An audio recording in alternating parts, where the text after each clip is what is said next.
Right, guys. So, in earlier lecture, we talked about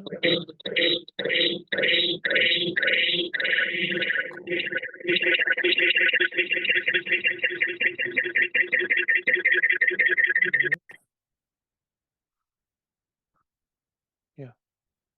All right. Yeah, there was some echo. Yeah. Thanks, guys, for joining. Yep. So, in earlier lecture, we talked about, guys, right, the Kafka and its use case. So, if I share my screen, I will first of all will quickly go through the things that we cover in earlier lecture, and then today we will be focusing more on a Databricks related concept. Okay. So before that, let me share my screen and explain you what we discussed in last call with reference to streaming data processing, right?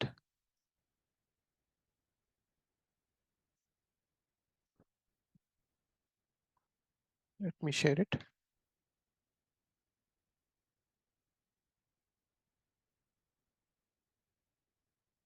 6. Yeah.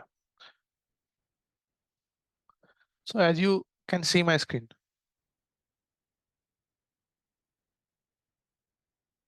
we talked in the last lecture how the basically system were communicating with each other before Kafka. Okay. Right. So you see over here, there are multiple systems. Okay. They are talking to each other directly without any broker or any intermediate things in between. They are directly communicating with each other, and you see how the nested and messy sort of things that this is looking, right? You have multiple things talking to each other, and they are tightly coupled in the way. Okay. So with the with the help of Kafka, how system communication happen, right? There is one unified log, basically one broker, okay, and that broker is coordinating all the communication between different component. Now your systems are not tightly coupled. They are loosely coupled. Even if this system gets, let's say, even some of this system get down, your system will still put message over here, right? But your message won't get lost because of the Kafka features that we say explain, right? And once your, let's say, this underlying system get up, then that message would get processed. So basically, loosely coupled and neat and clean architecture, we can say we got with the help of Kafka, right? Then we talked what is Kafka, right? In Kafka, we have producer, consumer, and then there is one message broker, right, in Kafka cluster.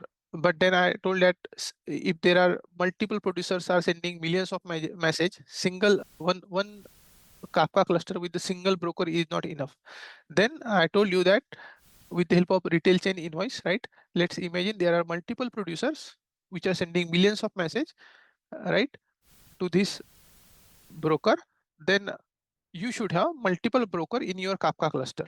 So that's what we need. Why we need a multiple broker, right? Why we need multiple broker? Because if there are multiple procedures sending millions of message, single storage, a single basically VM broker is nothing but the VM, right? Machine with certain capacity is not enough. We need a distributed computing system, distributed storage system. That's why we create the Kafka cluster with the help of multiple broker. Okay. and with the help of multiple broker, we develop this Kafka cluster in this case, right? And then that was the main purpose of having multiple broker to consume these millions of message into directories of this broker. Okay. Now next, fine. We said that okay, producer will send message to the consumer, but guys, where, right? If you talk about database things, just for example, in database, let's say there is employee table, salary table, right? Let's say employee table or sales table. You put employee related data only in employee table and sales related data in sales table. You don't put all the data in one single table, right? So that's how the type of messages, to segregate the type of messages plus to achieve parallelism, we create a topic. Okay. So first of all, main purpose of topic is to segregate the type of message, who should receive what and who should consume what, right? Let's say your producer has been instructed to send to specific topic, right? Popular store and non-popular store, I gave the example, right? Then your producer would let's say you develop your producer in such a way to send message to the particular topic only, right? Then all these producer will send message to that particular topic, and same for the another one as well. But let's say imagine you on a consumer side, right? On a consumer side also you want to, from where your consumer should read message, right? So there you have, in a consumer, you subscribe to that particular topic. So the moment, for example, my producer 1, 2, 3, 4 are sending message to topic 1, and 5 and 6 are sending message to topic 2. All my consumer, right? My consumer would read all the message sent by producer 1 to 4 from topic uh, this one, popular store, right? And my consumer, this consumer, non-popular store consumer, will read all the message from this topic 2. Okay. This is topic 1 and topic 2. Okay. Yeah. So this is how, guys, these things would different with the help of topic. Topic is nothing but logical segregation where I should put message, right? We cannot put all the data into broker, right? And then how someone at a consumer side need to know that from where to consume, right? So that's the main purpose of topic, guys. That's what we discussed. Then we went to the detail of topic, right? How the topics are partitions. So when I am saying we are creating topic, it's nothing but we are splitting our data in the form of partitions, right? And how many partitions and all, that something is a design decision. Let's say you need to design that. If you think that, okay, imagine that your producer, there is a one popular store producer, right? Which will send huge amount of data. Then of course you need to allocate the multiple partition for that, right? Because imagine, guys, if I would send all this topic to the single or few brokers in your cluster, then that broker might not have enough capacity, right? To so what happened? This partition we are storing across different brokers, right? In the form of directory. So what is a partition? Basically, partition is, with the help of partition, what we are achieving, we are splitting that particular data which sent by producer with the help of some key. The moment, let's say, producer send message, we apply some hashing mechanism and moves that message to either partition 0, 1, 2, 3, whatever, right? And same for the non-popular partition as well. And same here, the consumer here will read respective partitions, right? So partition in a way is way to achieve the parallelism.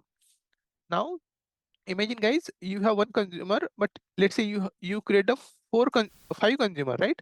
In your consumer group, for example, I will tell what is consumer group, right? Then all these five consumer in one consumer group can read this partition parallelly and process that data. So purpose of partition is to, first of all, is to achieve parallelism plus to segregate data across the different brokers. Then then we talked about how partition gets stored in a cluster, right? That's what I was telling. This partition are nothing but we are storing into the different brokers, right? You see partition on broker 1, broker 2, broker 3, we have respective partitions, right? And Then, so when we are saying a partition, we are storing to the broker is nothing but a directory, right? It, your producer is sending message and you are it would create some directory into the broker. That's how this partition gets stored into the Kafka cluster, right? Then we also explain that what is the partition replication and leader leader part leader basically partition and follower partitions. Those concepts we talk. So guys, when you send your message to the Kafka cluster to specific topic, right? That topic is in a way is segregated or separated, segregated across different broker, right? In this case, let's say your topic got stored as a partition 0, 1, 2, 3, and 4 across these brokers, right? But what if your partition, your broker get down, right? Your partition 0 would get lost. So that's why we have replication mechanism. Your partition 0 get replicated to different brokers, so that even if your partition 0 get down, your Kafka K-wrapped, right? Kafka K-wrapped is a one of the utility in Kafka, right? Which elect basically any one of the replica as a leader, and then this replica would become the follower of that. So we discussed this in detail in last lecture, right? And then finally we also talked about on a consumer side. Okay, fine. We are sending all this message to different producers, right? Different partitions, broker, right? But there should be some consumer for this message, right? So what consumer do? Consumer would read data from the all partitions, and the way he read, the consumer read, in consumer we have consumer group. We can create a multiple consumer in a one consumer group. So I just gave example. It might have, it may be possible. Let's say in one consumer group you create a two consumer, then all these two consumer would read, and in this consumer group you have mentioned it need to point to the, it need to consume from the topic popular store. And how many partitions of popular store I have? These many, right? Across different broker. So there is a consumer coordinator who manage, who will read what partitions, right? So consumer one would read three partition and consumer two would read two partitions, and it will process those. Similarly for non-popular store as well, it will, it is, since it's subscribed to non-popular store, then consumer one is enough to read data from these two partition. If let's say tomorrow you got more message in consumer non-popular store, your consumer group coordinator get another consumer over here, and this is how consumer group coordinator manage the rebalance, basically partitions and rebalancing. Let's say if one of the consumer get down, right, while processing, let's say one of the consumer get down, right, let's say this consumer get down, right, then it will create a new consumer and will only, a new consumer will only process those data which is already not processed, right? How? With the help of, so that's what I was explaining, right?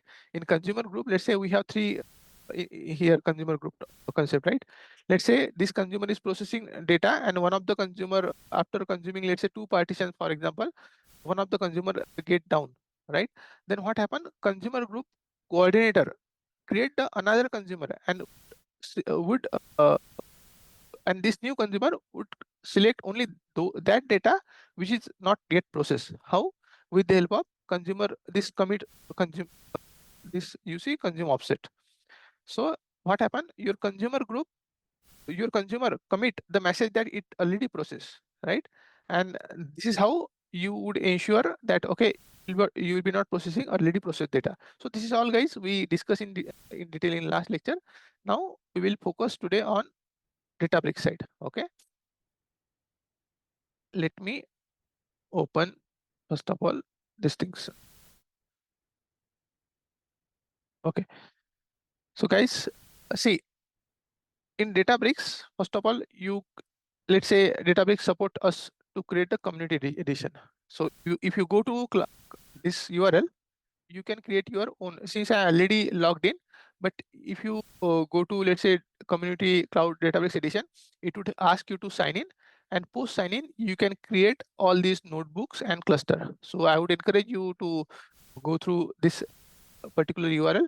you can just type in Google Databricks Cloud Community Edition, and then it would ask you for sign in.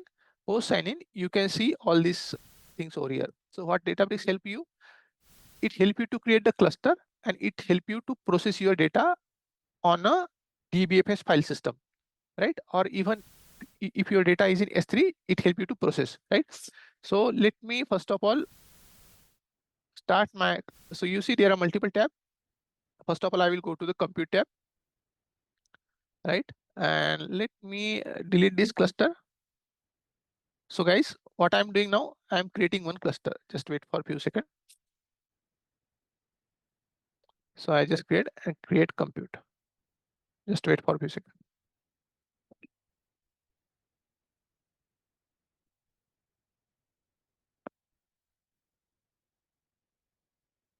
So meanwhile, this get load. Let focus on what is Databricks. I have just created one some few markdown. Okay. So what is Databricks, guys? Right? It's a unified analytic platform. It's a cloud-based platform built on Apache Spark. Earlier, you remember on ID, PyCharm ID, we create some transformation action, transformation and action, right? That's on purely Spark. The Spark developer only build a Databricks organization.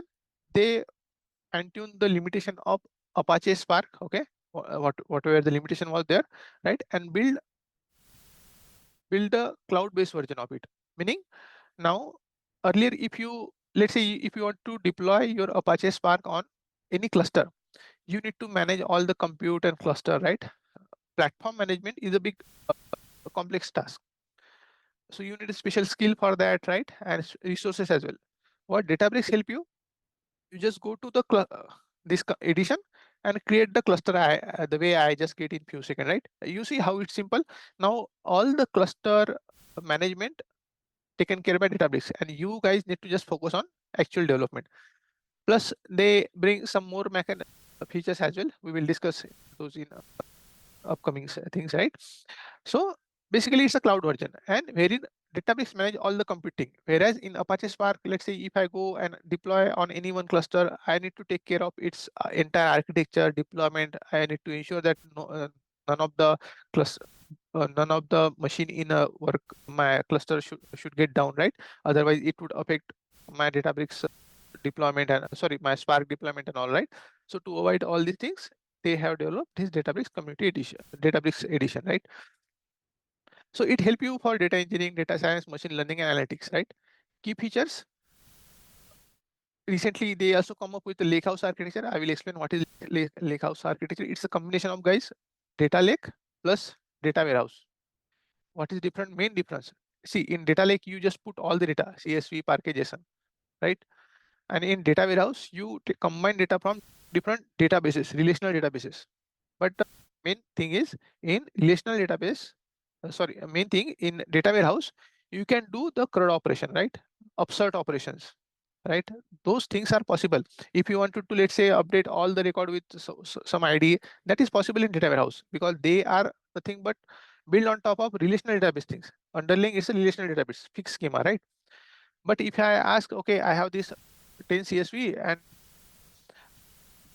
I wanted to update all the 10 CSV with, if let's say in that 10 CSV, let's say there are 1000 record, but I wanted to update 10,000, 1000 record, but I wanted to update, let's say 100 record with some ID. It's very difficult, guys. We can do by reading data frame and all, right? But the way I'm doing database operation, right? Upsert, right? If there is some ID, update it. That is not possible with the help of data lake, right? So that's how they build the lake house architecture. It's a combination of data lake plus warehouse. That is nothing but a lake house architecture. Delta Lake. We'll be talking about Delta Lake in upcoming sessions, right? In next session.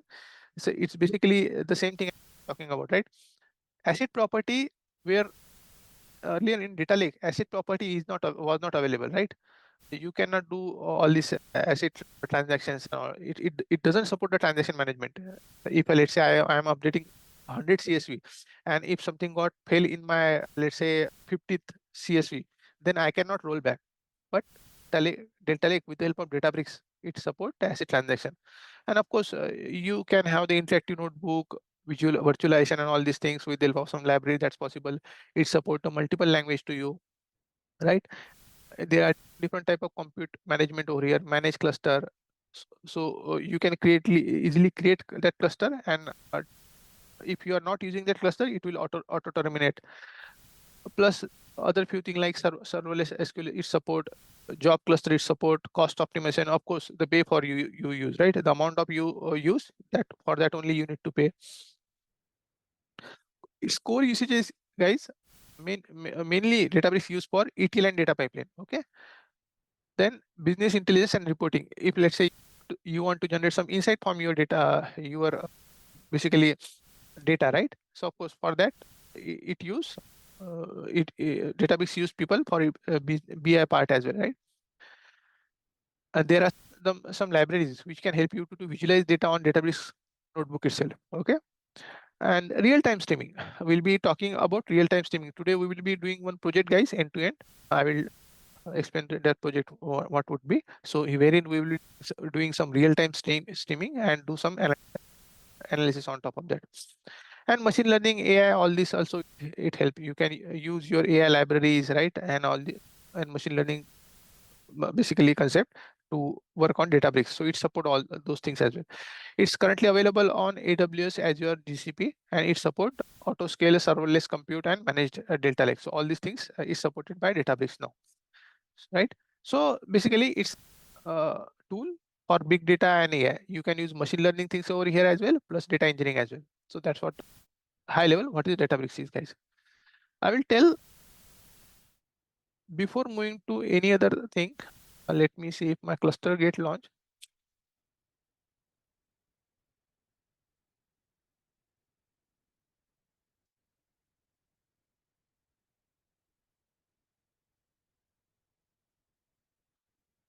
Yeah.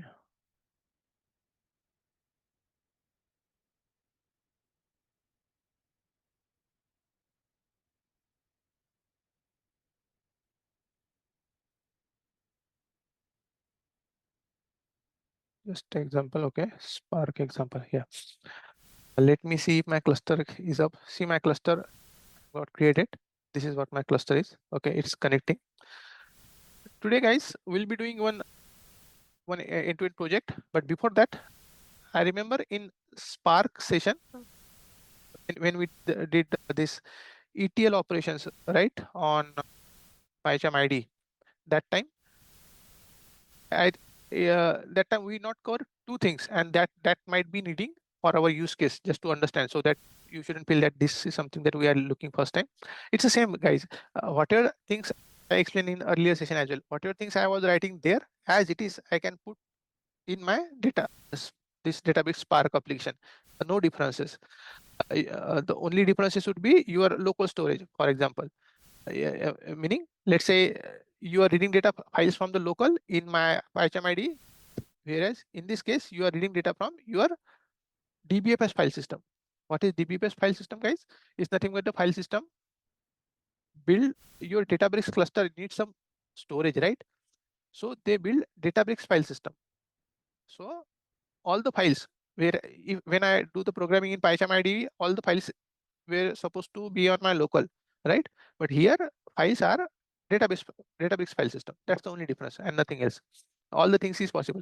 So I'm before moving to the use case, I wanted to give you two things that help you to maybe that would help you to, because in code that I am explaining you in some time now, there are this expression and you should know. What is select expr, guys? Okay, select expr is, guys, you remember earlier, let's say I have created this simple data frame. Okay, first of all, I initialize Spark session, I create a simple data frame. Now, right, from this is the array. Okay, from this array, I just create a simple data frame. I pass this array over here, right? And I create name and salary as a column there, right? Earlier, you remember we gave I have created some of the example with the select, right? df.select with the column, right? And then let's say with column I can, or even without with column, let's say df.select column, and I can even do column salary into 1.10, and I am creating the new column over here with the updated salary, right? If I run this, it would create the another column with the updated salary. Whereas same thing is possible, guys, with the help of select expression.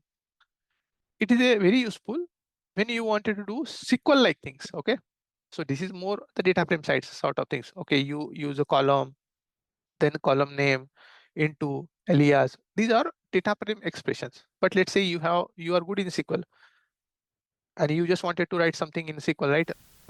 We generally write in SQL select entire your select SQL expression, select expr and name and salary, let's say column and into 110 as a updated salary. So that is something help. Select expression is a sentence, basically expression that help you in this sort of things.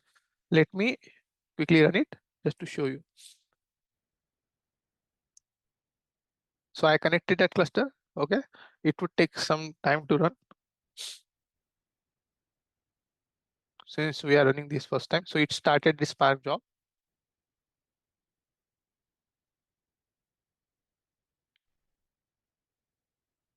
You see, guys, I got the same output, but with a different way. That's what I just trying to say. You can do the same thing where df.select, which is a database, databricks, which is data frame operation, right? df.select, column and all are the data frame operation. But select expr, you can also use when you are doing, when you wanted to write SQL style like expression, right? In your data frame transformation. So that's one thing I just wanted to show. And another thing, guys, right? This file, let's say this file, right? Customer order CSV. This file now I have stored in Databricks file system.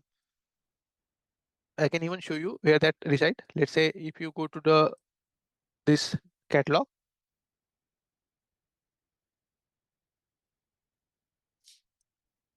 DBFS file store, not file. Yeah, what is the name of customer underscore order, right? Customer underscore order, right? So if you wanted to read this file, right, and just print schema or show, you can do it, right, completely, because I have used infer schema, and you can what this we run statements like this in our PyCharm, right? It just read that file. File may contain, let's say, 100 column, and it infer the schema from it. Okay, it create, okay, this is of integer type, this is of string, integer. I have not specified any schema over here. I just give infer schema as a true. But what if I need a control over schema? I don't want Spark or Databricks to infer the schema. Then in that case, guys, what we can do, we can define our schema. So as you see over here, I use struct type. So struct is basically data type. Okay. And I define, okay, what are, first of all, I create the, what is the schema name? This is the name of the schema that I'll be getting. Struct type is the data type, right? And struct field also data type. For all the field that I need in my schema, I will be putting name of them, like customer order ID, customer name, product ID, right? Those things. Then I will be putting what is it type? Is it string type? Earlier you see some of them were integer, right? Integer, right? Integer. But due to some reason, let's say I need all these are of string type, right? And let's say true, right? So all of these are string type. Then what it would create, it will read the same file, right? It would read the same file. Let me just do one thing.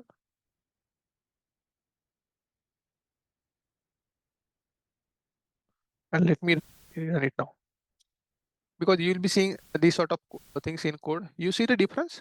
All things, these are of string type, whereas file is the same. Customer order. Here also I read the customer order only, right? Whereas when I did infer schema, it give the integer for some of the things, right? But due to some reason, let's say I want the string only, right? So for that, you should use this custom schema when struct type and struct field are the data type, and you just need to give in each struct field the column name, what type you want, right?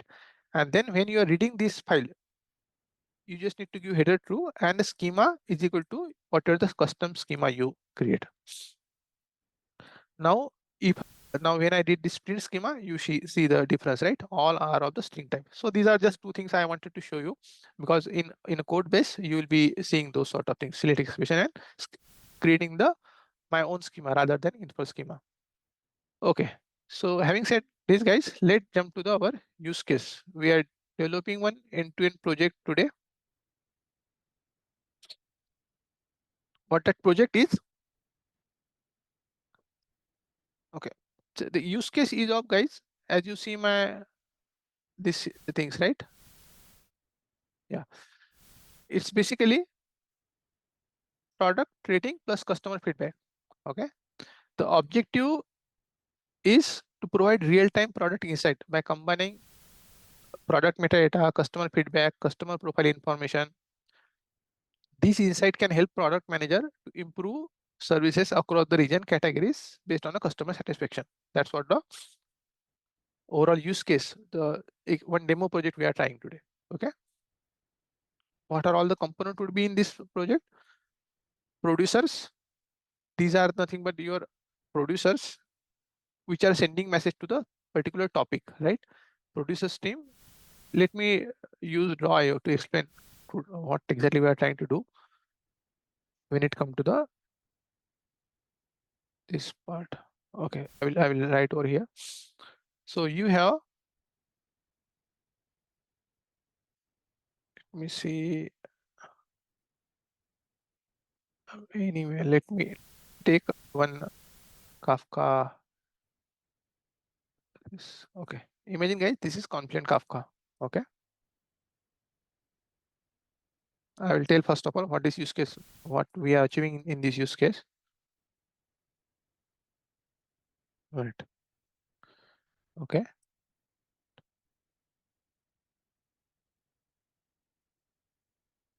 Yeah. And then we have some producers. Let's say these are few producers over here. This is Confluent Kafka.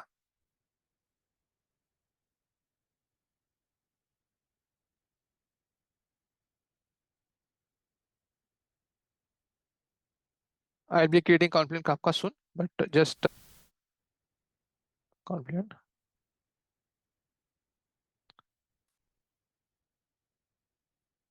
You have a Confluent Kafka over here, right? Kafka cluster basically. First, I will visually show you what exactly we are trying to do. That would help you to understand. I have producers. Okay. Message producer. These are the just message producers. Producer 1 and producer 2. What this message producer would do? They would send a message to two topics. What are all these two topics?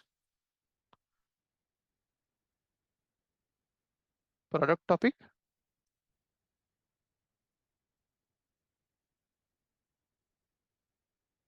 plus I have another topic as well, feedback topic. So imagine, guys, you are getting streams of data into these two topics.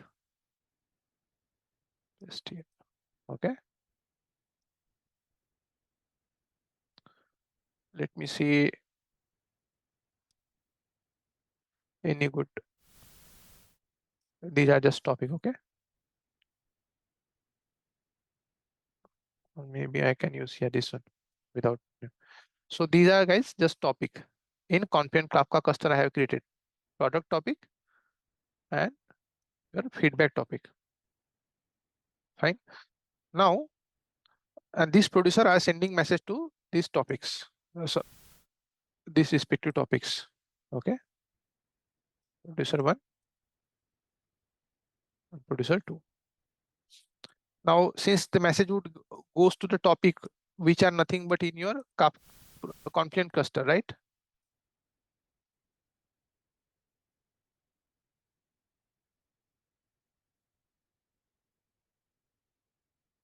Save it. Yeah. So your message is in this topic. Now what I'm doing, guys, the messages that is produced by producer, I just wanted to continuously stream those messages with the help of Databricks. So that's why we create this database cluster. Due to some reason, this draw you're not responding promptly today. Anyways, yeah. So database cluster. What the database is will do?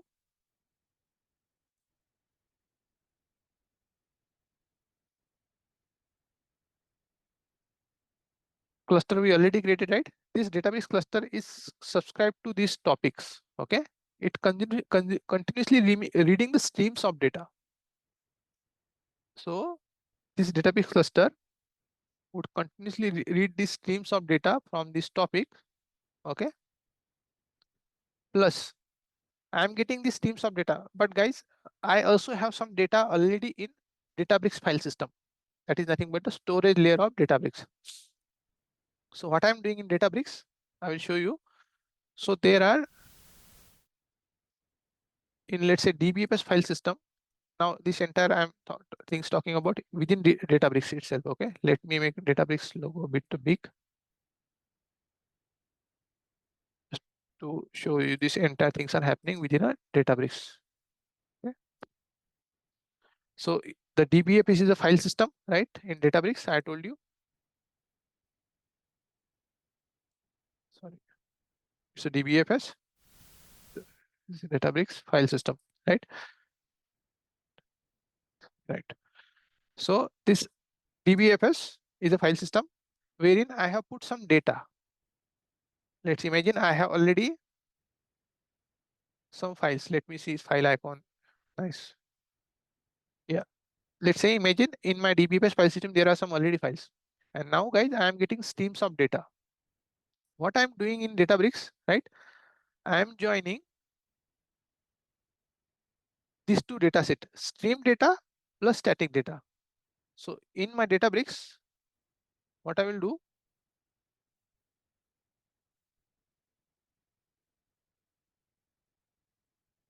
let's say two data set. Let me, I will take this. In my Databricks, what I'm doing, this is now Databricks things. What it do, what it will do,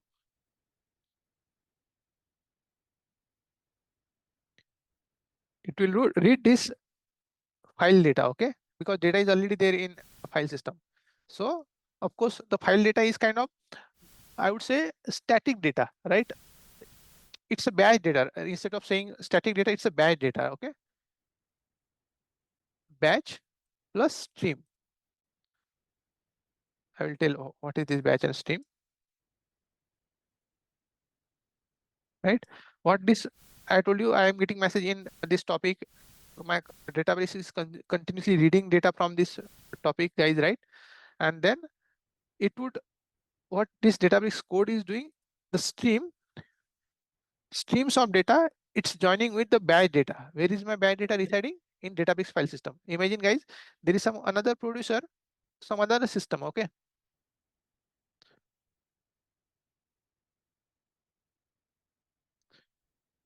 Which is doing some batch operation and loading data into the Databricks file system. Currently in our use case, I will just create it, but imagine guys, in real world, there would be some system which will which will be loading data into the DBFS, right? Now this batch data is nothing but the data that we are reading from DBFS, okay? So I will just add some dotted arrow.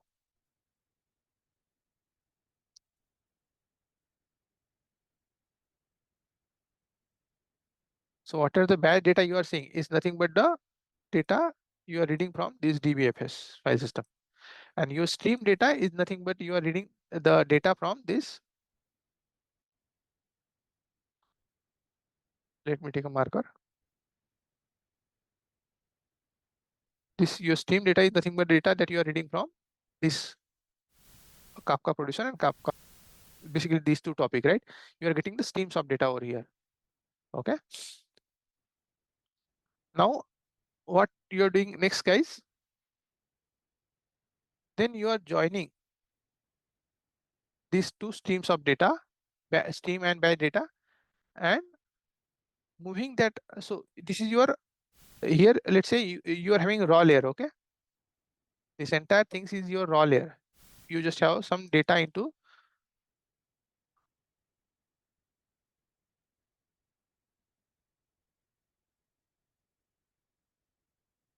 you have in DBFS, you have the system, the upstream system, right? That I was talking is loading entire data into the raw layer. But in raw layer, you don't have just this DBFS data, you also have the streaming data as well, right?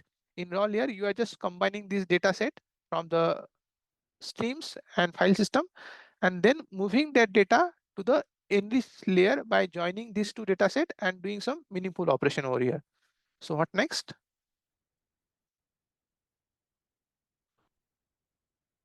I'm joining these two data set and would be creating enrich layer, some tables in enrich layer. Okay.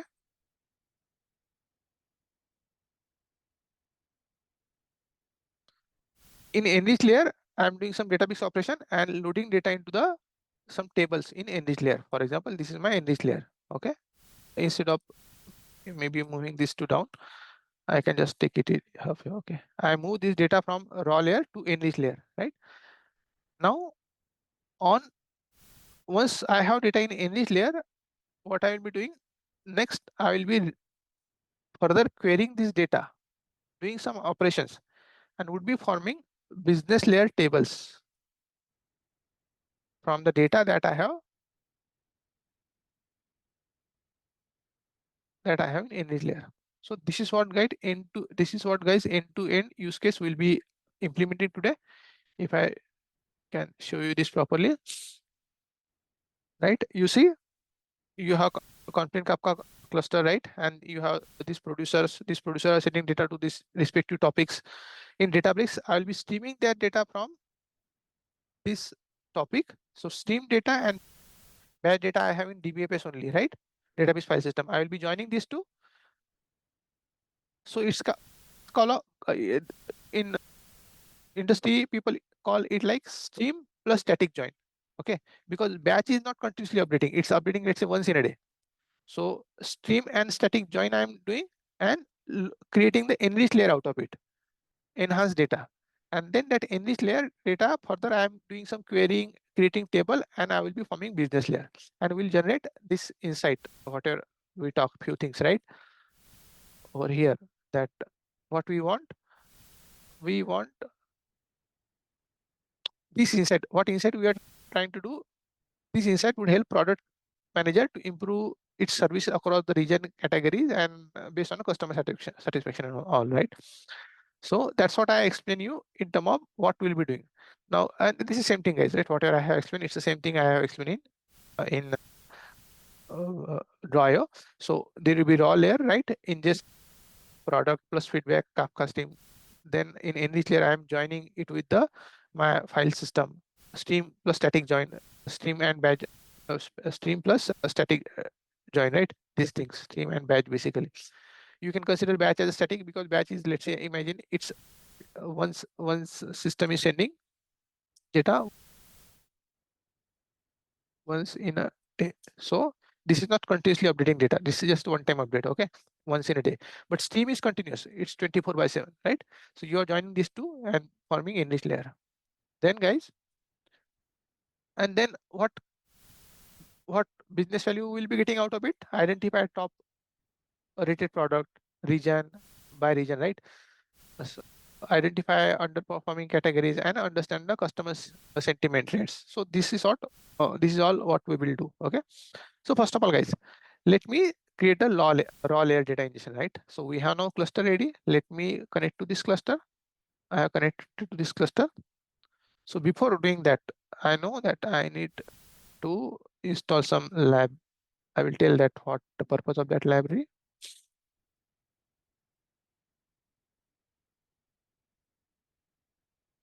So guys, if you go to, let me first of all add this library, compute, click on a cluster.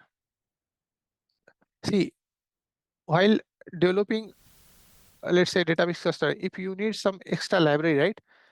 Currently, since I am trying to connect to the Kafka cluster, I need some libraries. So that's why I just went to the libraries, install new, click on a Maven. Maven is a library provider, and I just paste this library. I will click on install.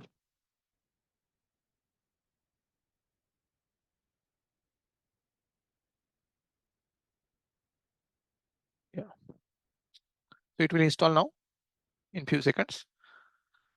So why this library need? Because we are trying to connect to the Confluent Kafka, right? And it needs some library for that. So for that purpose, I have installed this Kafka client library. Okay.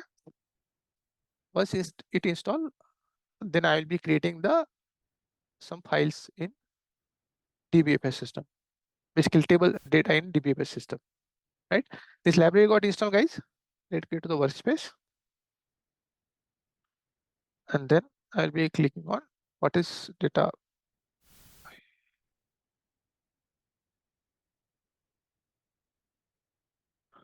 Just a second. Okay, we discuss this use case. Okay, third point, right? Yeah, project-based use case. Yeah. So I install this library, guys, and now what I will be doing? First of all, I will be creating some raw layer. Okay. I- Just to explain, guys, I just create a simple one table. I can create a multiple table, 10 table, and try to explain, but the things would be more difficult to understand. I create a mini table, right? If I create some small data set with small table, it would be helping you to understand the things, right? So raw layer, I have just create one. I'm creating one table. Okay, Uh, it's the same thing. Now, important thing I am showing, when you are going to Databricks, right? You can create a new notebook over here. Let's say you give the code, right? You create a new notebook. How you will be creating new notebook? You go here and create a new notebook. Once you create a new notebook, you will get some blank notebook, and there you can click on this plus button, code or text. If you wanted to type something like this, right? Then click on text. Otherwise, type on code. Now, if you are running some SQL sort of things, it's called a magic command. So you just write SQL and write whatever the SQL you want. It's a plain vanilla SQL. It would run as it is, right? So this is what I'm doing. I create a SQL. It's a magic command, and I am creating create table and insert into statement, right? Raw layer customer information. I am inserting customer name, customer ID, address, age, and location. Let me run it, guys. By default, it would run your Python script, but there are some magic command, right? In earlier before I showed you, right? It supports multiple languages. So let's say if you want it to support SQL, you just need to write this percent SQL, and it will support that one as well. So it's started. Okay, just wait for some time.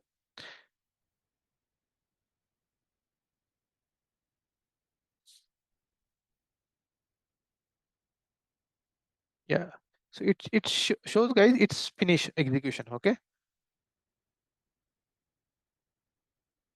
Let me show you that thing. Data. Sorry, SQL. So let's start from. You can write your Python or SQL in Databricks. In industry, you might see people are using this interchangeably. Sometimes people use Databricks data frames operation. Sometimes people use plain vanilla SQL, right? You have data over here. Now, guys, if you wanted to see where this data, okay, it's stored somewhere. But if you wanted to see where it's stored, actually, it's nothing but it's stored in.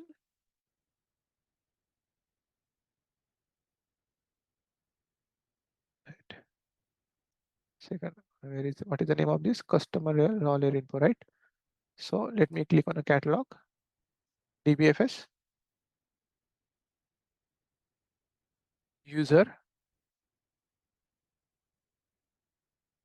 right? And you see raw layer customer information. This is what we create, right? And this is how it would store this data. So all the file that you are creating would get stored over here, right? So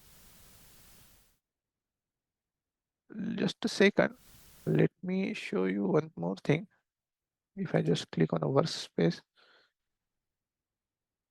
Okay, I think, guys, we directly move to the project use case, but yeah, I think you guys also need to understand this internal and external table. But anyway, what I will be doing, let me click here. Because when I clicked on this user high warehouse, I thought that, okay, you might not know.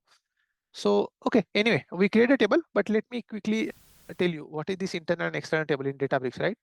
So in Databricks, guys, we can create the different type of table, internal table and external table.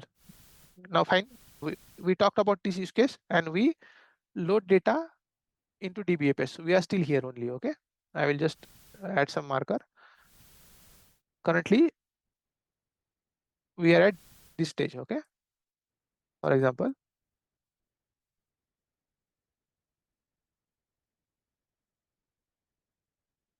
we are at this stage, okay? Now, what I will be doing, I need to explain you because I create one table over here, right? I create one table in Databricks system. I wanted to get more detail into this table, what this table exactly. So there are different type of table we can create in Databricks. One is int. So first of all, before even creating table, you need to understand there when I click on a catalog, you see multiple directories: user, file store, user file store, MNT and all, right? Local disk and all. So what this? What are all these?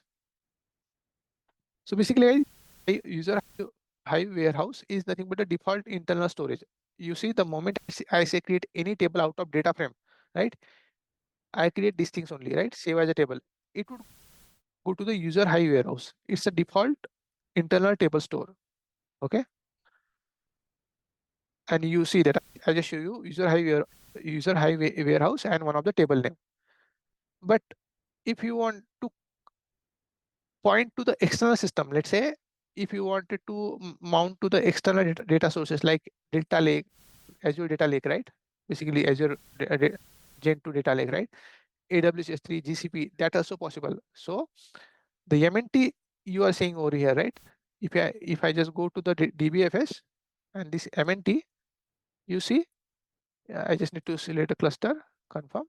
And currently I am not, I'm not, I'm using database file system only, but you can connect to different, you can mount to different storage like S3, cloud storage or data lake, different things, right? Now, these are all the files that folders you are seeing are nothing but on the database file system, which I mounted in earlier, right? But you can even mount it to the S3. Let's say from here, 1 second. So the way I was saying, right, you can mount to your database file system. You can upload your file from your local storage as well and do some mounting over here. But you can even mount your Databricks to S3, GCP, and AWS as well. So this is what MNT guys, right? And file store guys. What is file store? File store is nothing but we talked about this user hive warehouse MNT. File store is nothing but guys, you go over here, go to tables and just upload any file. The way I have uploaded these two files, right? You just click on upload and just upload over here, right? Done. I will not upload anything now, but this is how guys file store. If you wanted to upload some file in database file system, this is how you would do.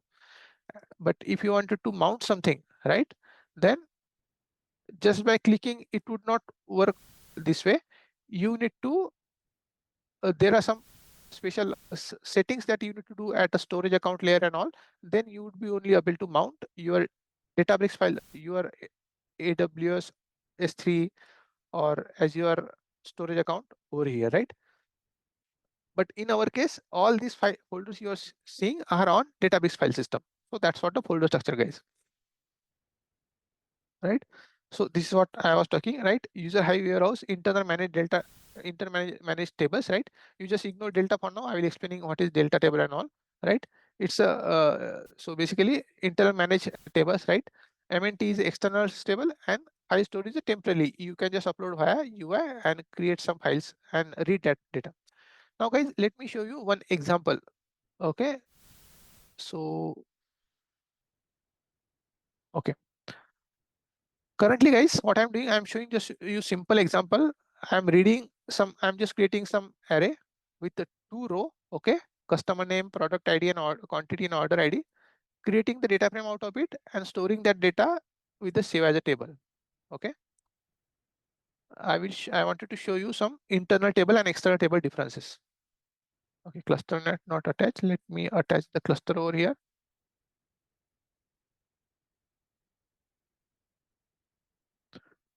Okay, let me run it. So it started and it should create the table order internal. Okay. Let me go to the catalog. You see, I got this table order internal, right?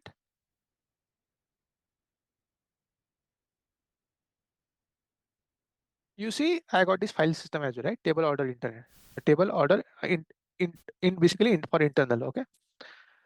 Now, guys, if you just run the describe extended, if you wanted to get all the properties of this table, you just need to run describe extended SQL, and you see this table is of type manage or internal table is the same thing. Okay, this is type of manage. What is the meaning of manage, guys? The moment, let's say, you create any data frame, you let's say create data frame and do, let's say, save as a table, it would get created into the user hive warehouse location, and it's a manage table. What is the meaning of it? Meaning of it, if, let me see, I have dropped. Okay, yeah, let me explain. Okay, let's say, okay, I will drop at a last. Let go these things in order wise only. Okay, that would help you to understand. Okay, I create a table order internal, and just when I did the table order internal, it's a managed table, right? You see manage, and it's stored as a Parquet file, and this is a location. Now, guys, let me show you the external file creation. Let's say now I don't want it to store data into the default directory. I wanted to mount on database file system. Okay, that is external table. So how I will be doing? I will be doing that. I have one file over here, external order CSV. Okay, one folder over here, external order CSV, MNT data. Let's say I go to the DBFS, MNT data, and external order CSV. This is a folder, guys. Okay, in this folder they have, let's say, I wanted to, what I'm doing now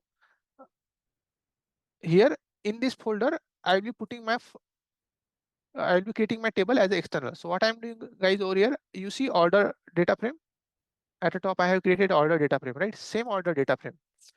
Earlier I create the internal table out of order data frame or manage table out of order data frame. Now I am doing external table out of order data frame. What I'm doing, order df write mode overwrite header equal to true, and let me run this query.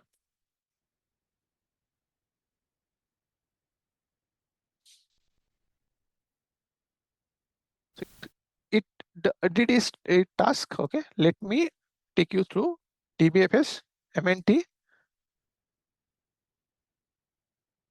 and then where is mnt data and external order csv.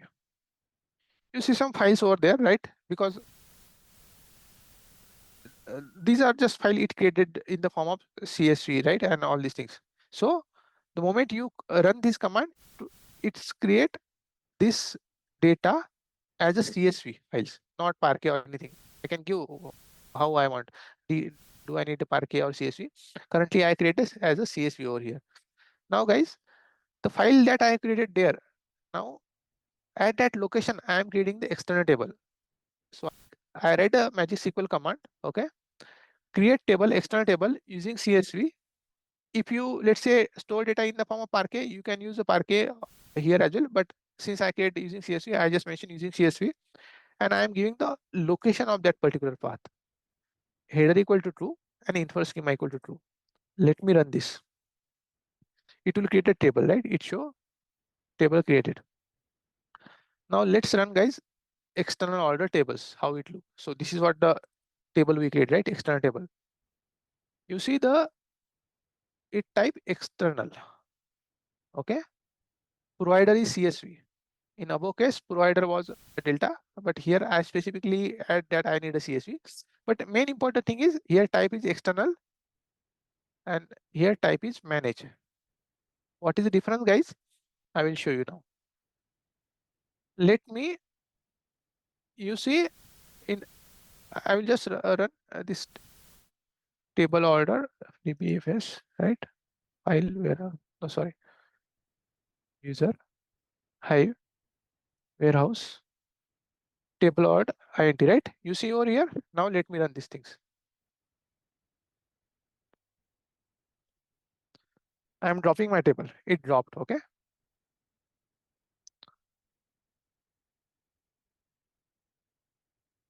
DBFS user hive warehouse. Sorry. You see, user hive warehouse. Earlier that table was there, right? It now removed.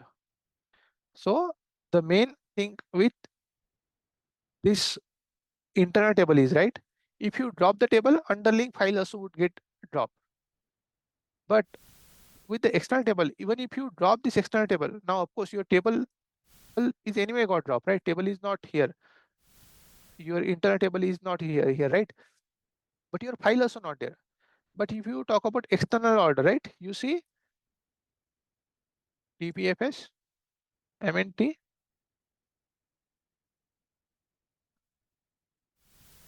Okay, where we are mounting. Let me just check the location.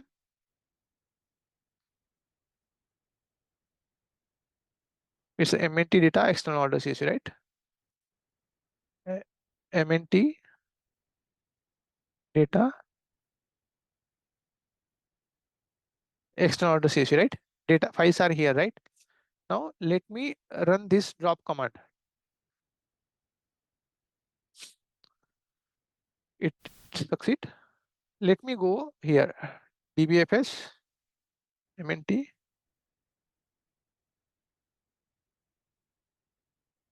MNT, MNT data external series, right? MNT data and then external order CSV. You see, even if I drop the table, of course my table will get dropped, but my files are still there. That's what the main difference between, guys, internal or managed table versus external table. In external table, even if you drop, let's say, any table in external table, let's say if you create a table of a type external, and if you drop that table, your file would be still there. But in case of internal table, if you drop that particular table, then your files and table both would get dropped. So table of course would get dropped in both case, but the files would be available in external table. That's what the main difference between, guys, internal table and external table. And with this, I also wanted to show you those things, right? How data is organized across different structure. So MNT is for mounting your database to S3, GCP, or DBFS, right? Whereas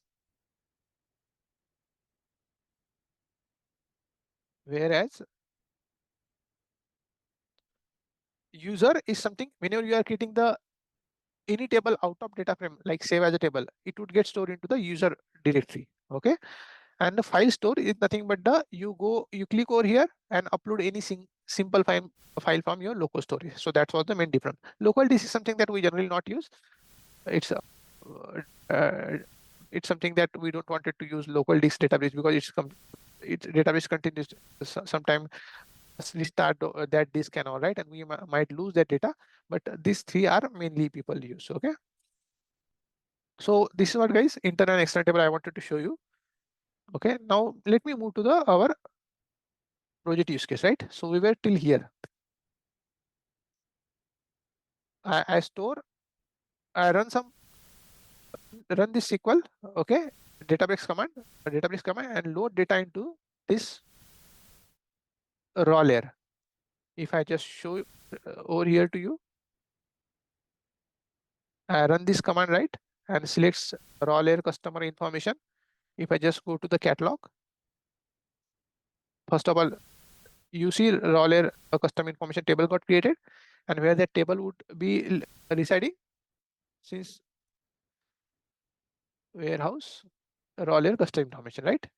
Since it's I not give any file location or anything, so it's an internal table I have created. Fine, guys. Now next thing, we create a table. Now, guys, I wanted to stream data from Kafka. Okay. So for that, what we'll be doing? Let me, I think, struct type product schema, right? First of all, what I will do, I will run this. So since I will be getting data from this topic, right, and I want to read data from the topic in the form of schema.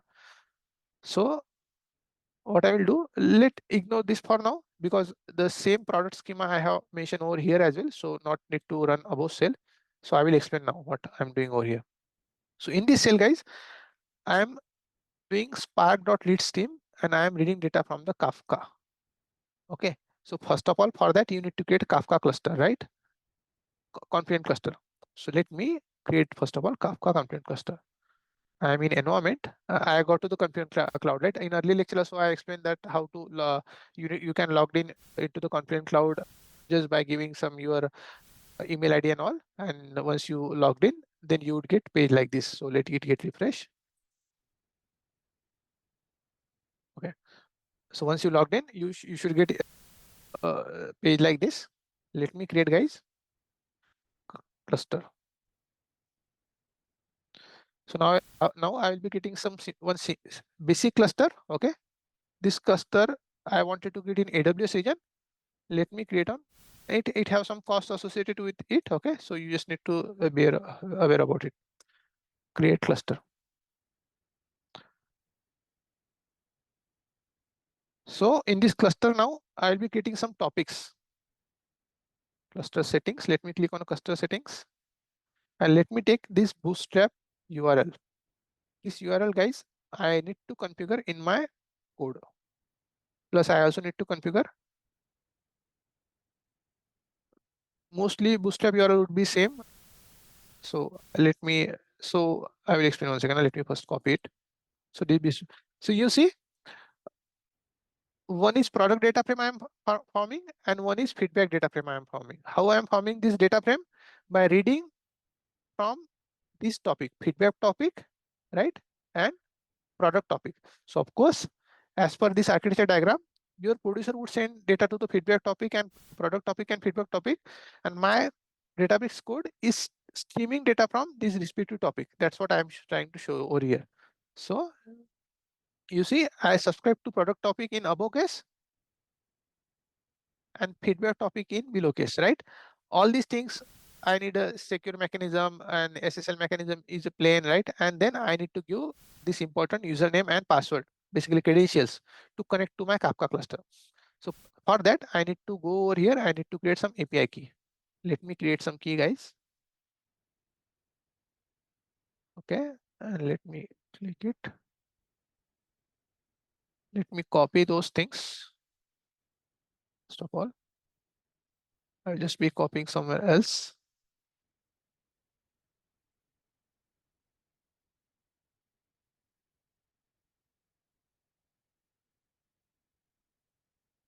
Okay, I have copied this data set. Let me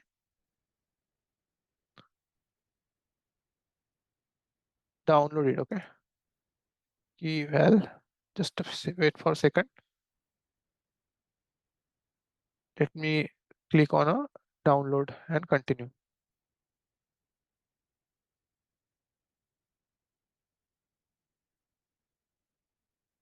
Okay, fine. Let me reshare my screen.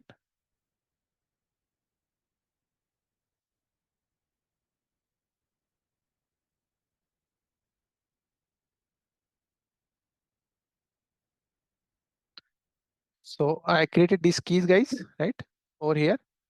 As you can see my screen, I create this key. Okay, and I put that key in my just notepad for my reference. Now what I will do now, I will just paste those keys in my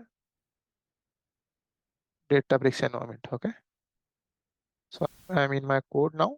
Let me just move this. Okay, let me just move to the code. You see, this is first of all the producer, right? Feedback. So what I'm doing now, this is my username. In early lecture also, guys, we created this thing, right? So if you but in PyCharm ID, right now I am doing in Notepad, and password is this one.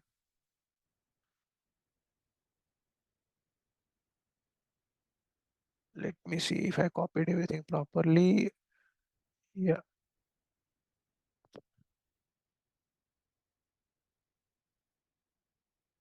Okay, then paste it. Okay, fine. And then same also I will be doing for this stream as well. Okay, I will be just putting this username and then this password.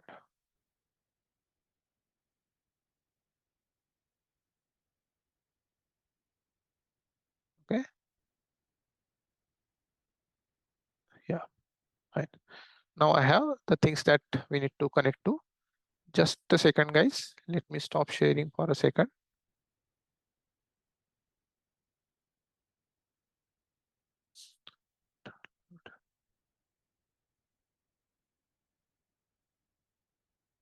I'm just opening that key in a notepad, right? Just to see, because if key would get wrong in copy paste, then we might see some errors. So just wanted to avoid those sort of things. Okay. Anyway, I think we are good over here. Okay. I'm resharing my screen with just this one. Let me just do control. Yeah, we have this particular password is copied at both places, this here as well and here as well. Guys, what I will do now, see, oh, so what exactly we are doing? We are using spark.readstream. What readstream do? It continuously reading your, it will continuously read your Kafka topic, producer topic in this case. Okay. And after reading, once you read this, once you done this, read this particular data, whatever you are getting in Kafka topic, what you are doing over here, you are running product df select expr, which I explained you just right. You are using value as a string. Why value, guys? In Kafka, you just have key and value. So whatever value you are getting in the form of JSON, that you are converting as a string. Okay, and this entire expression you are casting it as a JSON. Okay, I hope you got. So select expression I am doing, I am just getting the value in select expression. What I am doing, I am casting value as a string. Okay, value whatever because in Kafka topic you are getting always value in the form of key and val. I will show you right now that value you are casting as a JSON, right? And then uh, from that JSON, you have the column JSON right there.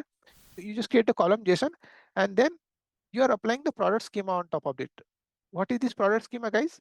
Because I know in my producer, I will be sending the data in this form. I will show you my producer as well. Feedback producer, for example, I will show you my PyCharm ID. So these are nothing but the producer, guys. If you see over here,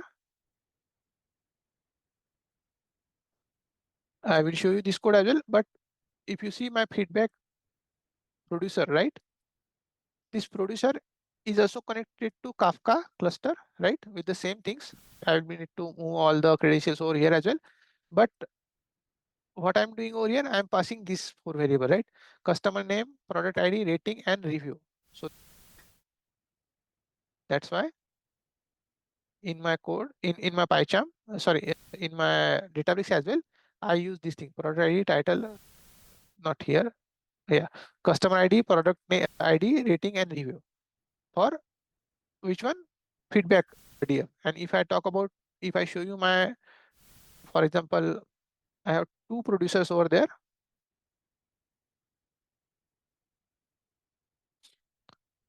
Producer feedback, right? If I show you producer feedback, you see product ID, title, category, and price. So same you would see over here. You see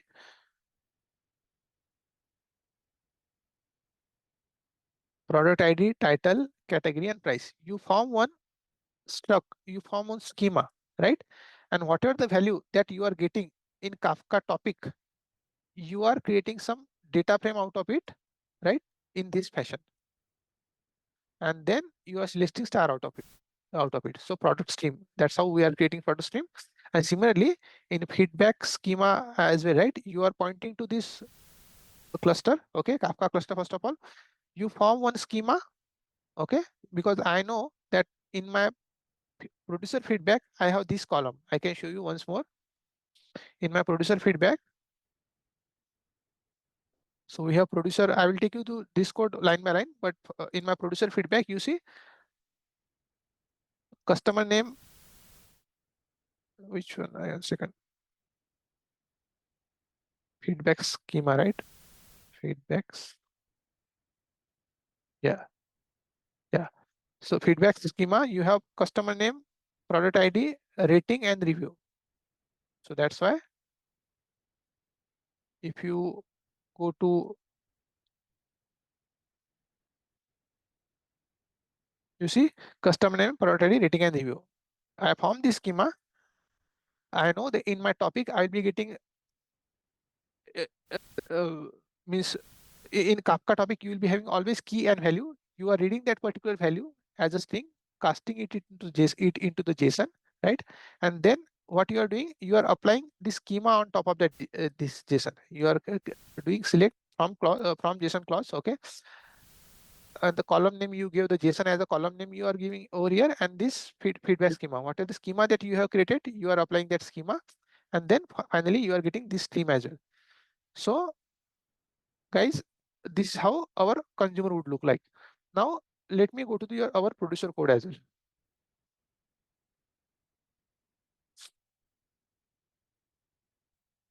Okay, here nothing but, right, earlier we also created some producer in our when we are talking about the Confluent Kafka, right, use cases.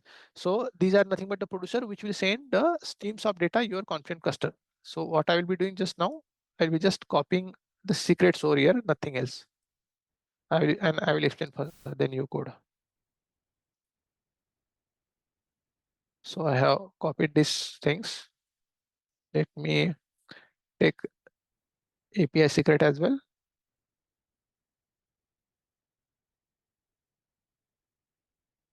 Okay. Okay.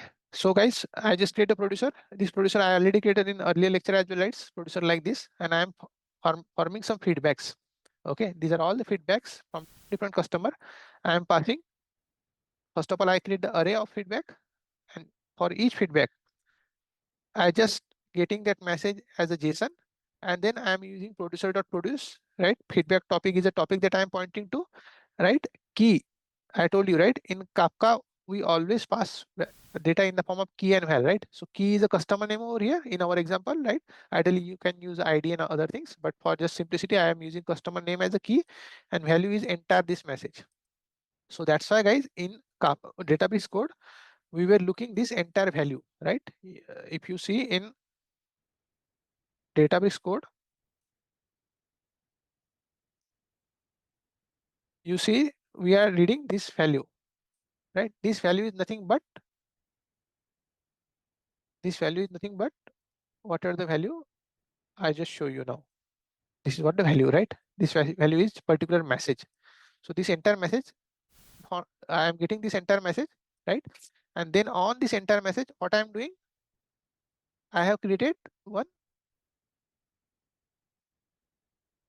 Let's say if I talk about feedback schema, right? Let's say here is feedback schema example I am giving. Let me go to the feedback producer. Okay, I'm in feedback producer only, right?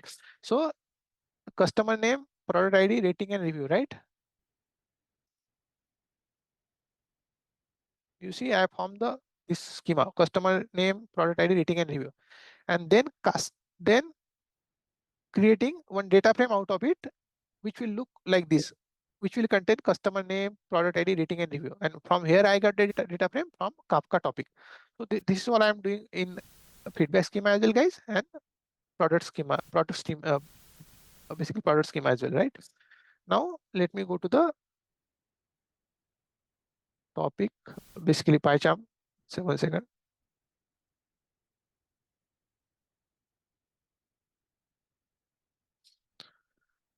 Okay, fine. So I'm sending this message, guys, in the form of key val, and just taking the sleep as a 1 millisecond and printing just message, right? Similarly, I have product producer. The way I have feedback producer, I have product producer as well, right? So here also I need to mention the same thing. I need to mention my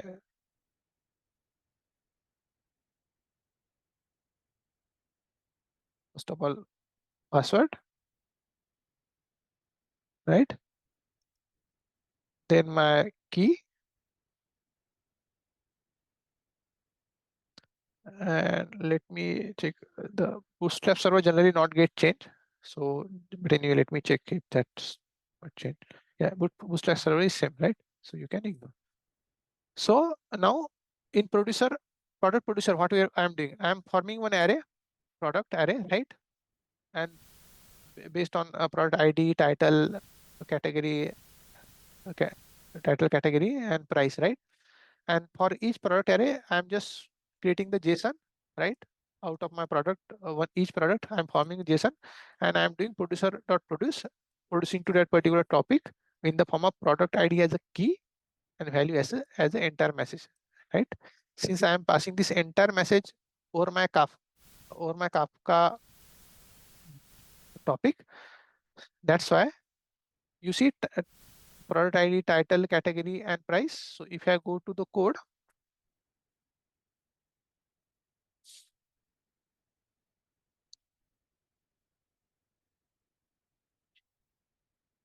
you see all these things you have formed, right? Product ID, category, title, and price, right? All these things you are seeing over here. And same for customer as well. I earlier told you customer. 1 second.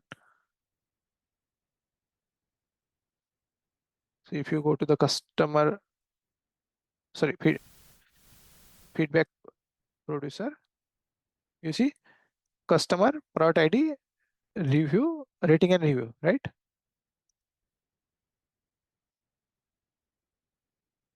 Customer, product ID, rating and review. So basically you are what we are doing over here, guys.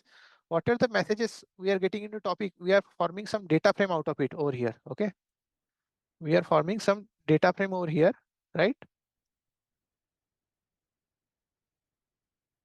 Data frame, two data frame we are forming, right? Data frame 1 and data frame 2, right? And these data frame are having the schema like this one. Feedback, this schema plus this schema, so that I can join based on something. Okay.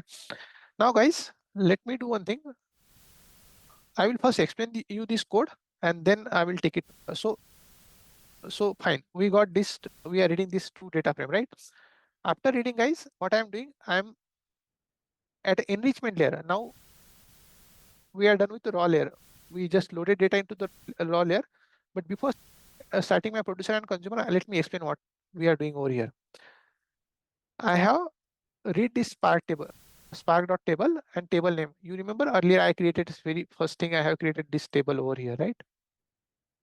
This table, raw layer custom information. So same, what I'm doing over here, I read that particular table as a custom information. Now what I'm doing, I'm joining feedback stream. That is this feedback stream, right? Feedback stream join product stream based on a product ID. Okay. And post, because I have product ID in both available, right? And then after joining, what I'm doing, I'm joining product feedback with the customer information. Customer information is, guys, static data, right? The badge data. This is a badge data. Customer information is a badge form of data. I am joining stream data. How I got this stream data? By joining two stream. So here I am joining feedback stream and product stream. It's a two stream data. It's stream join, right? Whereas this is batch plus, sorry, this is stream plus batch join, because at a raw layer, I am in custom information, I am getting the data in the form of batch. So that's what the two join I am doing, guys.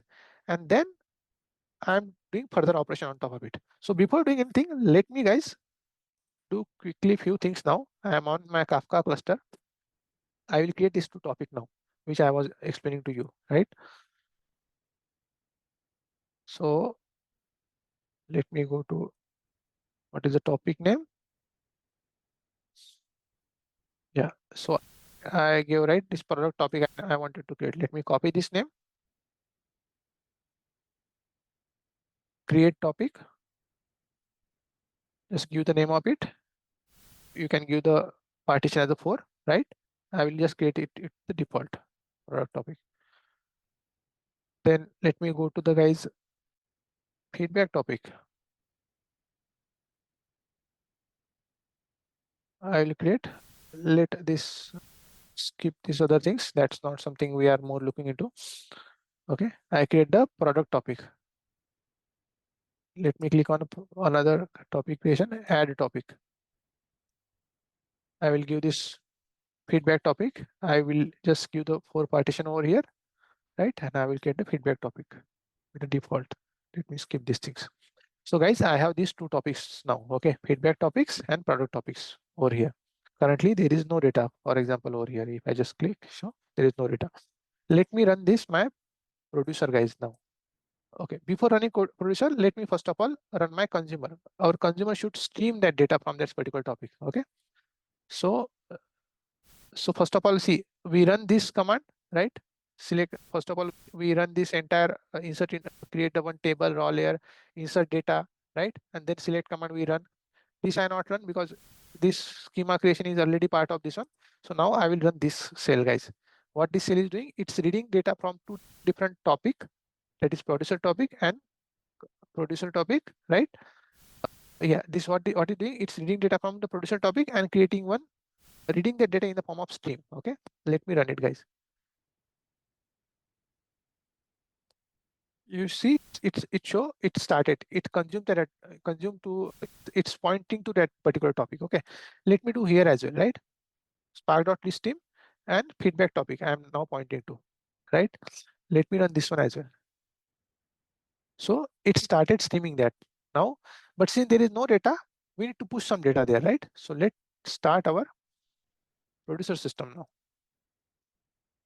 So you see, as you see my PyCharm ID, I have feedback producer and product producer. Let me clear all these things, right? I will run this code, which I just explained some time back, right? Feedback producer, run feedback producer, right? See, it sent, if everything is good, it should send, keep on sending data, right? It's sending data, right? Let me run product one as well, right? Run the product producer. See, I have started both things. I have started feedback producer as well. It is also sending data, it finished, and product producer also producing data, right? Now guys, let's come to our streaming job.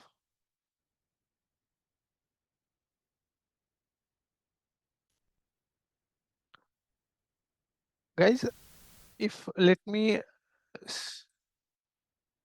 now guys, since we had just 10 messages, all the message got posted into your this Kafka. If you just see in product topic earlier, there was no message, right? And we are getting that message now here as the form of key and value. This entire value we are taking in the form of JSON and forming the schema out of it. Now guys, and same for the another topic as well. So I have 2 topic, feedback topic and product topic. So in product topic also you should see data. It would show data. It takes some time to reflect. You see, you have product topic data as well, right? Earlier it was blank, and you have feedback topic as well. When you just launch, it show the product topic empty, but it would show data in some time, right? You see data, right? In both, we are having data now. Now, guys, what I'm doing, guys, at enrichment layer. Now, okay, we got data ingestion from different component. Now we are doing data joinings. Let me do these things.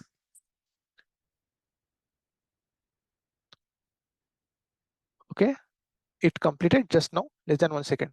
Okay, and guys, now let me create now the enriched data frame that I have got, right? I just wanted to store that data at some place. So what I'm doing, enrich df.write stream, mode is append. This is just checkpoint location I am giving, and table I am creating this out of it. Okay, let me run this table command. So if everything good, it should result you in some output. See, it's stream initializing. Okay, so it means it's reading data from these 2 topics. What we are doing now, guys, we are reading data from these 2. So where we are now, We are reading data from these two stream and creating some table.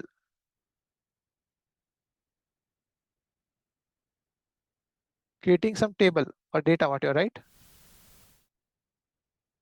Maybe I will use some another. Yeah, creating some table out of it in enrichment layer. This is what we are doing, right? At enrichment layer, we are getting some table. If I just go to here, okay, stream stop it show. Let me anyway see the some data might have lost because they are not available in Kafka anymore. Okay, because stream data, guys, you might see this sort of message if stream already stopped, right? Because if there is no continuously streaming, you might see this sort of message. But you see, we got enrich layer product, right? If I just click over here, let me just move this to down. Enrich layer product feedback, right? Let me see if data is there in enrich layer. Let me just click on a code and select star from,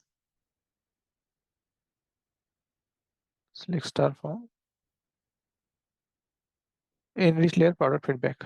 Okay, these are the magic query I'm running, magic command. Okay, no row returns. So something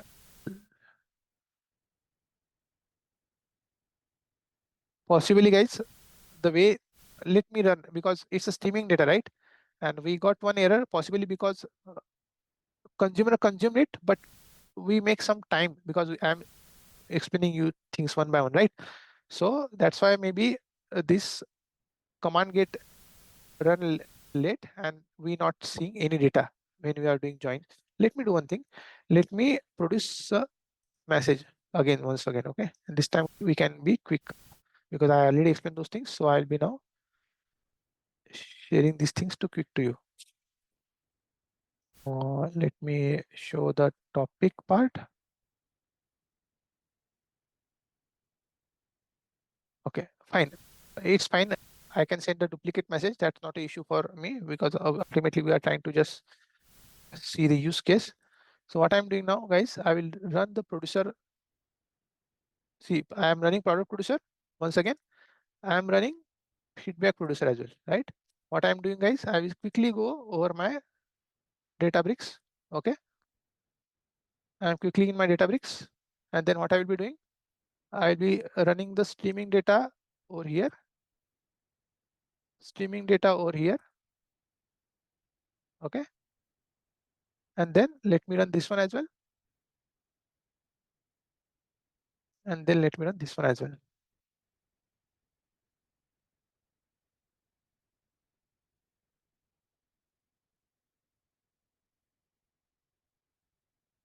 There is something wrong.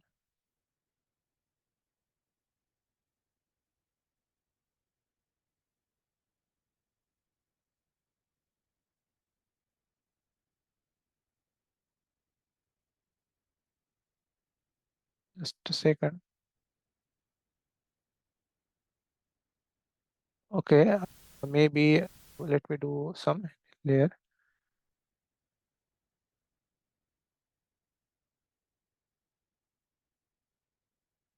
Okay, let me create any layer new.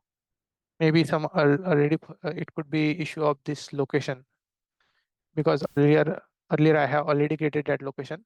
So let's see if this would help. Otherwise, I can create entire new table as well.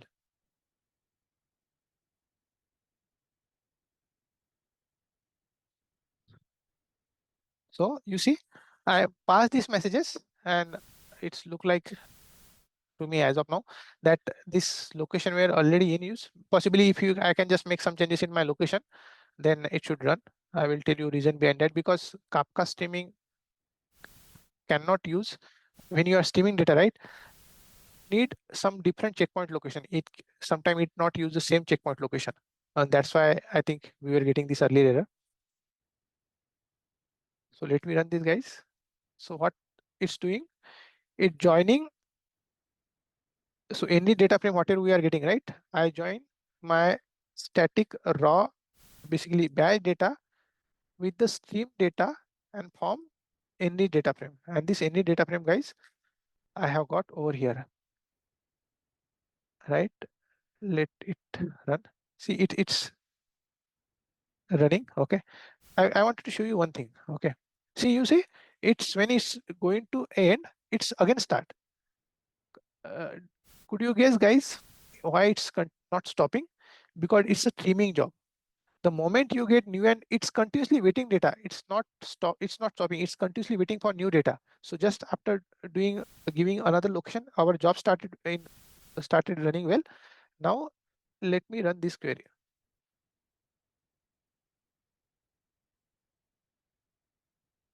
So okay, maybe not here. 1 second. Let me, because it's streaming data, this way it would not work in this case. Let me see by running this query.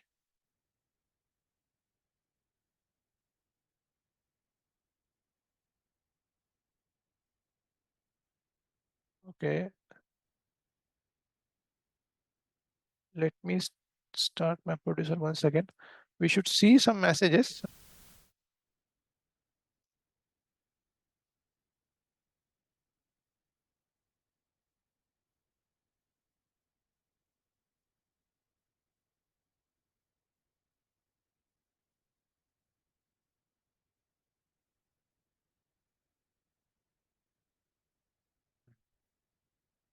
Okay, it's running.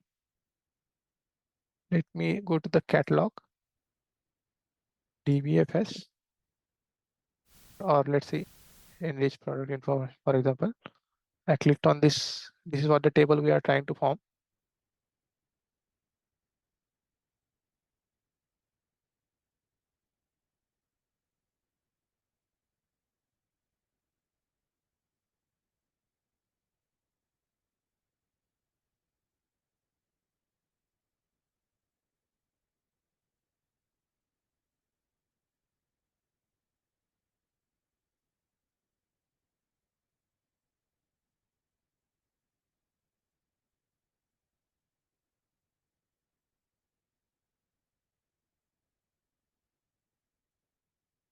Maybe we need to just wait because table is, I think, is still not populating. Just wait for some time.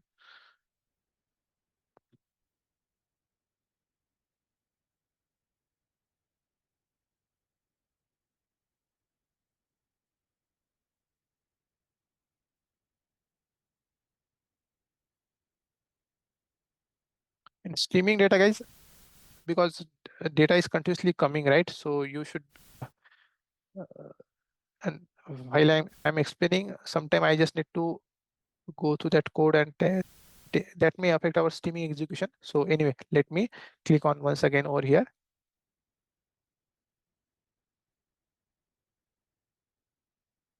Ideally, the data that we are seeing from there, we should get over here.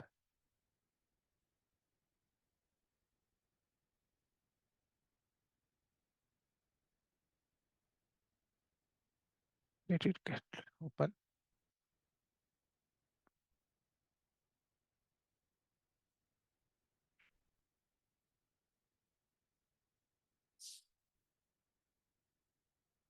I think it's taking some time to load. 1 second.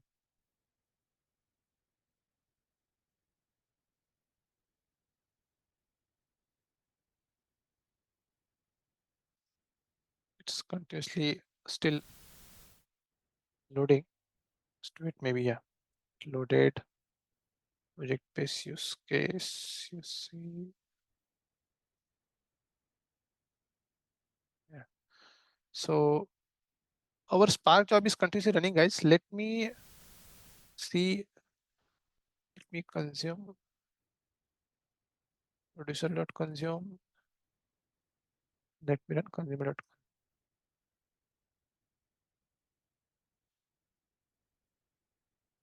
See, this streaming job is continuously running. And now I even run once again.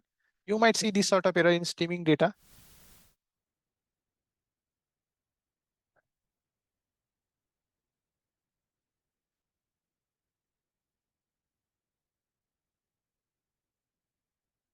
You see, I see, we got data now. Because the streaming platform continuously data is getting, right? So you cannot have the, when I'm explaining guys, because I need to explain the code, it may take time and message get lost, right? Because you are continuously reading. What happened? See, your these two stream, feedback stream and producer stream, right? They are continuously reading their data and then they are joining. But if I run, let's say code one by one in some time, right, you might lost some data and all, right? So that's why generally in production or in actual industry, you are writing this as a notebook, right, which is continuously run, right, and stream that data. Now, if you see, I my job is continuously running, right? It would never stop. And I got now when I run this in this layer feedback product, I got all this data over here. Okay, it's just showing 10 data. It's nothing but what happened. I join what is output this guys. I join customer information with product feedback. Okay, customer information with the product feedback. And how I got product feedback? I join about two stream, feedback stream and producer stream. From where this two data set come, two data come, these two data come from my this PyCharm code, right? My this PyCharm code. Let me show you that PyCharm code. My this PyCharm code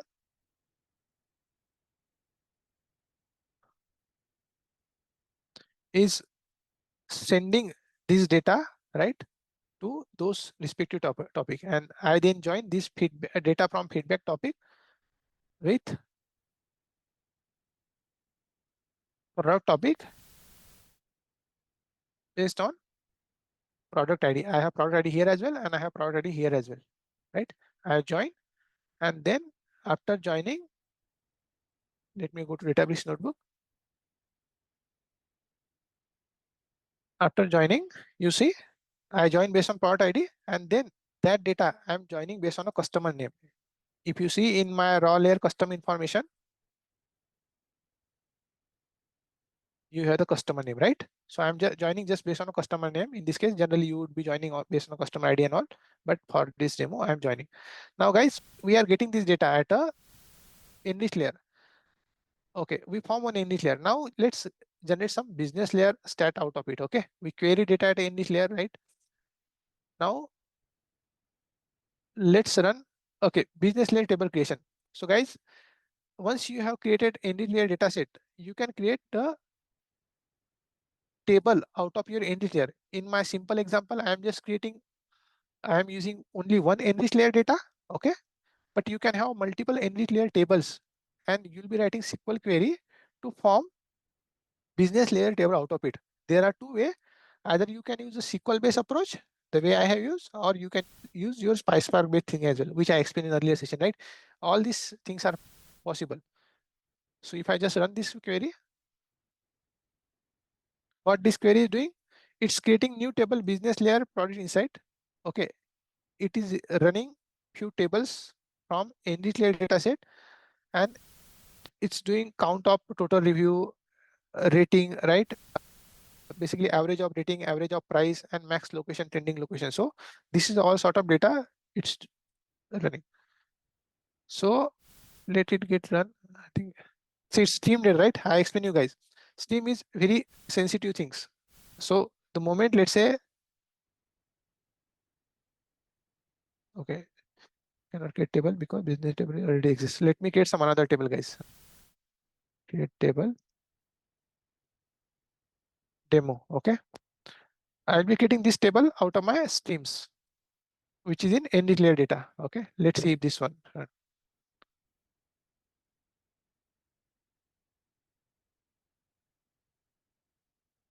Okay, I created the table. I create the table with the name business layer product insight demo, right? Let me query this table, guys. You see, I got all the data based on our analysis. What we are trying to do over here, we wanted to get some trending information about what are all the product name, right? Category, their average ratings given by different customer, right? Total reviews, how many people give the review, right? Average price, and from which location this product people are buying. So that sort of analysis we are doing over here, right? Now, same, the data which I have at the enrich layer, right? I have created enrich layer feedback product, right? I wanted to see, I'm creating another table, business layer negative reviews. I wanted to take the people's review from my data set. So I'm getting data, streaming data from this location, right? Streaming data from this location and my once a day batch. I might get some negative review, right? So I wanted to see that thing as well. Now I will run this query. So guys, the moment I will run this query, you see, that's what I think we mistake earlier. So the moment we see a query, run query, no return, right? Of course, because it's a create statement, right? We just create the statement. But now if I run this select query on the table, you should see negative review, and you it just completed in 1 second, and you see, right? From Diana Paul, let's say I got some negative reviews, right? Now guys, another thing I just wanted to do here. Now I wanted to know basically trending location and all. I think we already did. Yeah, yeah, trending location, all this we already did. Let's business layer product insight, okay? And business layer product is, yeah, this we already did, business layer product insight, so I will not repeat these things. Let's do another thing now. I am creating another table, business layer top product by location, and I am running my SQL query on this layer data table that I have created. You remember I have gave earlier session, I give you rank and window function. All these things you can run on your current ND clear data as well, right? What I'm doing, select location title and average of rating, right? Plus I'm applying rank function on partition, rank function on over partition by location and order by average rating descending, right? So on this particular ND clear table and group by location and title, right? So this is how, guys, I'm just applying rank function. Let me, where rank is less than 5. Let me show you these things. I create this table. See, this query, maybe you can, based on our expertise, you can write much more complex query, but I have just written some simple query over here. So let me, what was the table name? Let me, business layer product insight location. Let me query this. SQL select star from this.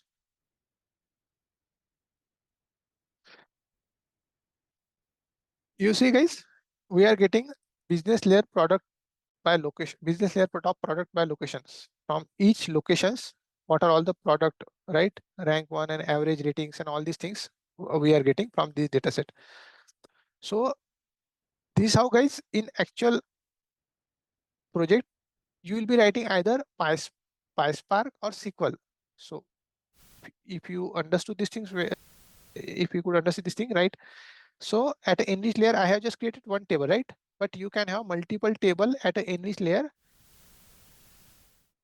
which you form from the data that you are having from the raw layer, either stream data or batch data. And on this table at the enrich layer, then you are running some SQL query, right? You will be running some SQL queries. Let me take some other one.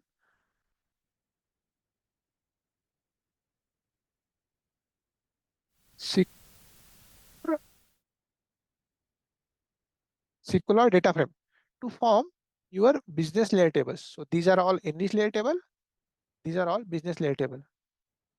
You'll be forming, right? So this is how, guys, in actual project, you'll be writing SQL query and data frame operations to form your business layer.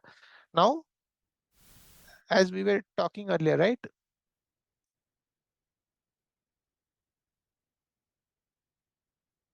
So here, if you see, right, identify top product by region, right? Top underperforming category, right? Understood the customer sentiment. We see, right? For some of the product, there were some negative rating from the customer, right?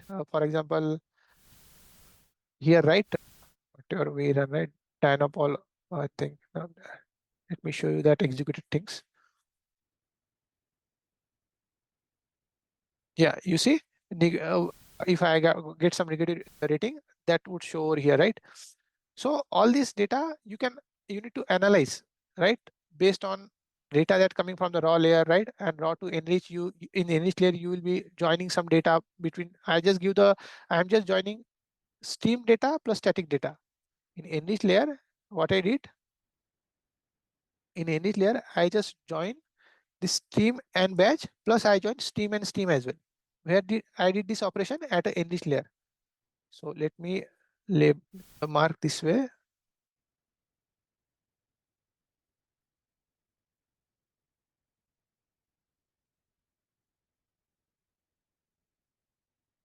So in this enrich layer, guys, let me just add some color over here just to explain, right? This entire thing, you see from here to here, right? Joining this stream plus batch plus we join stream and stream as well, right? Stream data with stream as well. See, all these things we are doing at an enrich layer and forming the enrich layer tables. So this transformation are at a enrich layer. So if I just show you in code, you see when I'm saying stream and stream plus static, this is what here, right? You see stream data plus stream data I join, then stream data with the static data, basically bad data I join. Now let me show you guys one more thing. What I will do, I will, since it's a stream data and you see our query not stop. If you see over here, let me present my that I think I'm already sharing to you. 1 second. So if you see over here, this is not stop, it's continuously reading that data. Let me try to do one final thing. Kafka producer. Let me go to the Kafka producer. Okay. And what I will do, feedback consumer, and let's say for this particular record, let's say for Dynapol, which gave the negative review, right, to one of the product. Okay. I will give 1.5 value. Okay. Right. I'm just giving bad battery drain fast. Another things over doing over here, right? Let me go to the producer as well, right? What was the product name? Product ID 104, right? Product ID 104. So I will just keep this product now. Imagine, guys, I'm getting continuously stream of this data. Okay. Let me run this product producer, not for product producer. It would post that one not new message into the Kafka cluster. Okay. And let me run this one as well. This would also send that over here. Now, guys, since it's a stream of data, right? Let me go to the second. Since it's a stream of data, let me show you another screen. Yeah, so we send this message. Now let me go to the feedback, basically project use case, right? Let me run this query once again, guys. Enrich layer, okay? Now we got the stream of data. We join it with the static data. Let's run this query.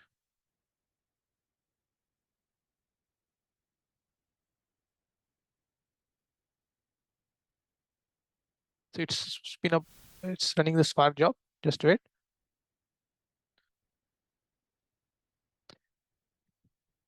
So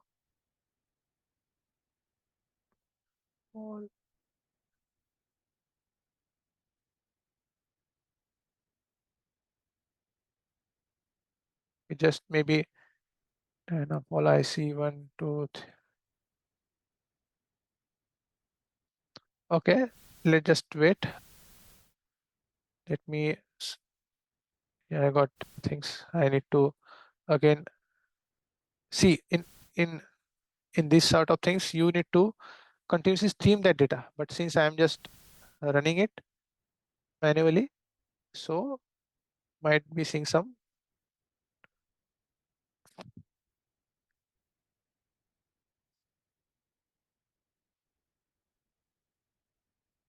Okay, let me run this query once again.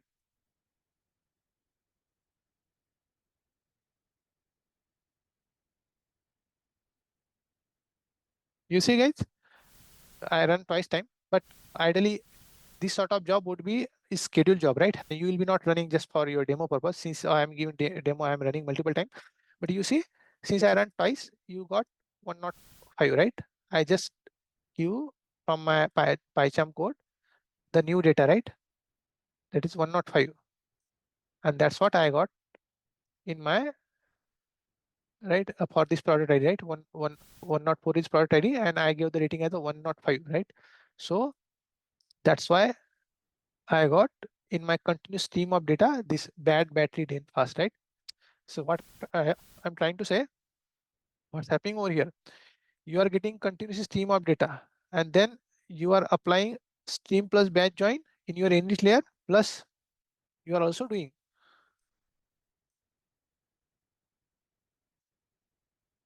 I will stream plus stream join. So all these things you are doing over here in your enrich layer. Let me just move this above. Okay, let me take this, right. All these things you are doing in your enrich layer things. You are first joining these two stream. Okay, after joining these two stream, you form one stream out of it. Okay, one stream is nothing but this stream, and then this stream you are joining with the batch data, and finally you are loading data to the enrich layer. After you loaded this all 3 4 table into enrich layer, then you are running this SQL and data frame queries, right, which I just show you, right. These queries like this is business layer, right, to get business layer information, right. Basically, I just show you, right. Now let's say you wanted to see average rating, right, average price, trending location, those sort of things. Plus, if you wanted to see negative reviews, right, if I now just run this query, negative review.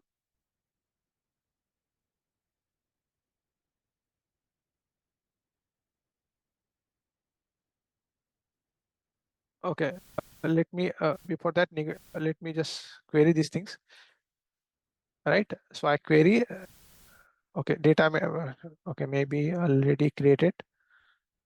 Let me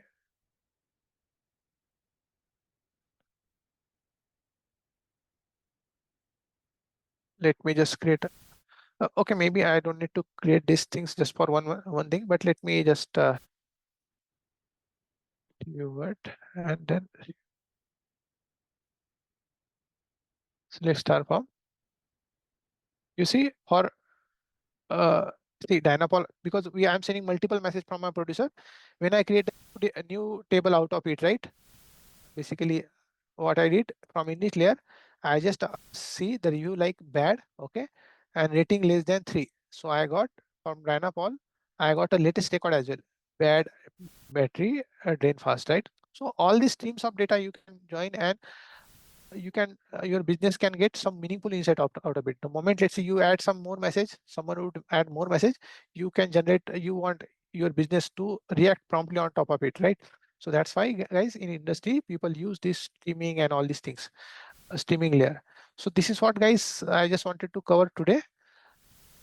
If any question, please let me know. Otherwise, there are some other topic related to Delta Lake and all we will cover in next session. So that's all I just wanted to cover. Okay, okay, guys, if no question, we can conclude then today's session. Thank you.